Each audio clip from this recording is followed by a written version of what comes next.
the warmth you receive, it started from when we were, first playing second team cricket, 15, 16. They say they pop down for an hour, they see you, and they obviously love the cricket, so they take note of the names, and then they see you kind of grow up, and you recognise the faces, see them, all the time, and it's nice that they're so supportive of us. Obviously, there's Nottingham boys.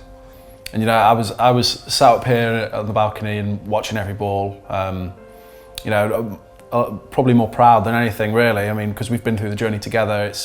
It also gave me a little bit of hope as well to think that, we're not actually as far away as we seem. And obviously, when you're in the academy and start coming in here and doing 12th man and stuff and helping out the first team, obviously you see everyone's got their own spot and stuff like that, and it's kind of like, it sounds a bit cliche, but it's one of those things you want to get to the point where you have your own locker and your own spot, and obviously to eventually see your name on one of the lockers is special.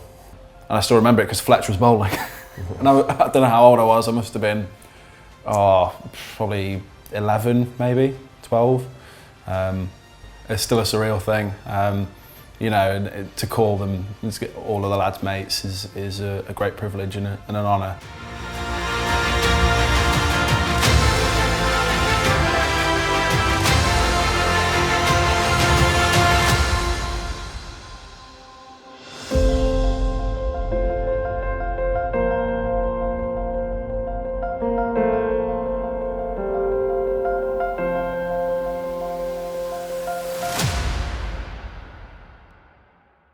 It means a lot for us, like you said, about us growing up, wanting to always be a part of the first team.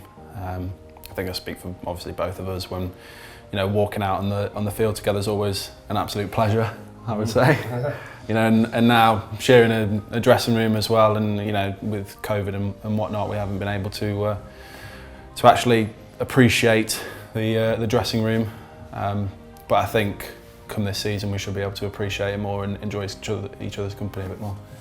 I think the one thing I'd add to that is, like, obviously when you're in the academy and start coming in here and doing 12th man and stuff and helping out the first team, obviously you see everyone's got their own spot and stuff like that, and it's kind of like, it sounds a bit cliche, but it's one of those things you want to get to the point where you have your own locker and your own spot, and obviously to eventually see your name on one of the lockers is special.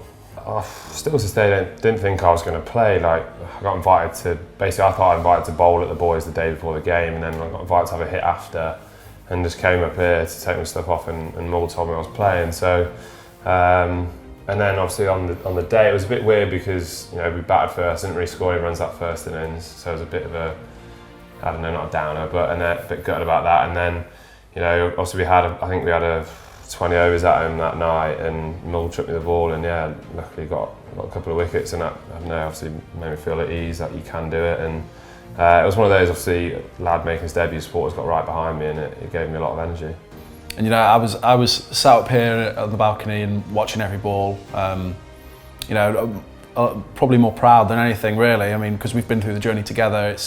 It also gave me a little bit of hope as well to think that, we're not actually as far away as we seem. And the next year then I made my debut, and I think you'd reiterate the fact that you were also probably proud, and it's a nice experience for us to both go through at the same time, really.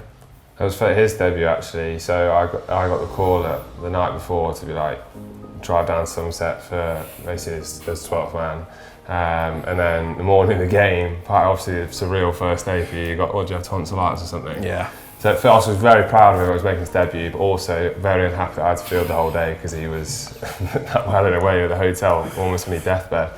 But then obviously to come back and then actually to still get 5 from that game having had tonsillitis, it was obviously an unbelievable debut to make. I was born up in Sunderland, but even the family members up in Sunderland are, ecstatic that I play cricket, especially for a big club like Notts. It's especially to break through with Lyndon as well.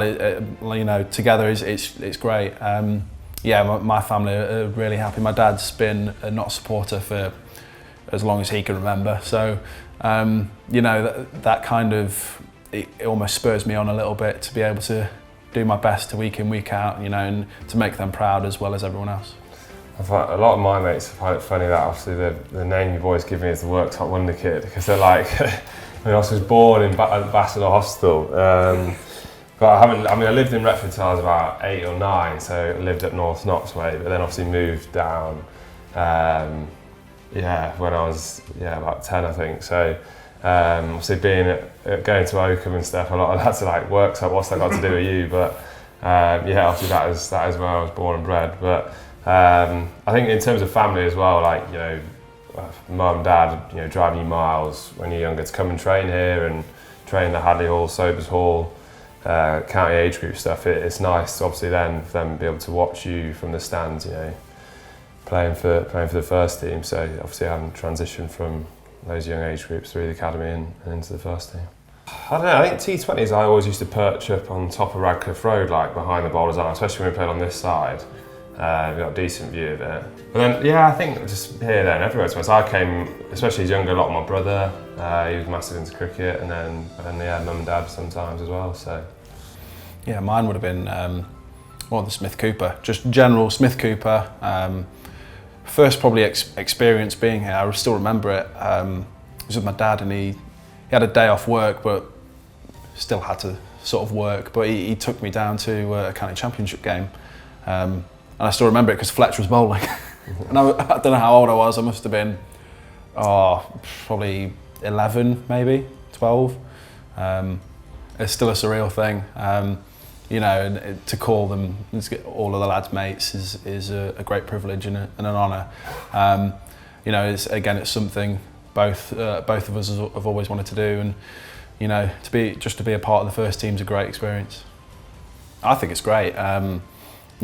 Playing a lot of twos cricket over the years, you always get a few of the die-hard supporters that come down and watch you. But it's a nice feeling to get people in the ground, just to give you that extra little bit of a boost, really. That we could have a day and a half in the dirt, but still going out and seeing people watching you is it's a good feeling, and it makes you want to do well, not just for yourself and the team, but for them as well. The warmth you receive, it started from when we were first playing second team cricket, 15, 16. They pop down for an hour, they see you, and they obviously love the cricket, so they take note of the names, and then they see you kind of grow up, and you recognise the faces, see them all the time, and it's nice that they're so supportive of us. Obviously, there's not even boys. I mean, regardless whether you're at home or away, I think you still feel the support of the fans. You do notice the die-hard few that still make a long trip, and all of us really do appreciate their support, and it means a lot to us, definitely.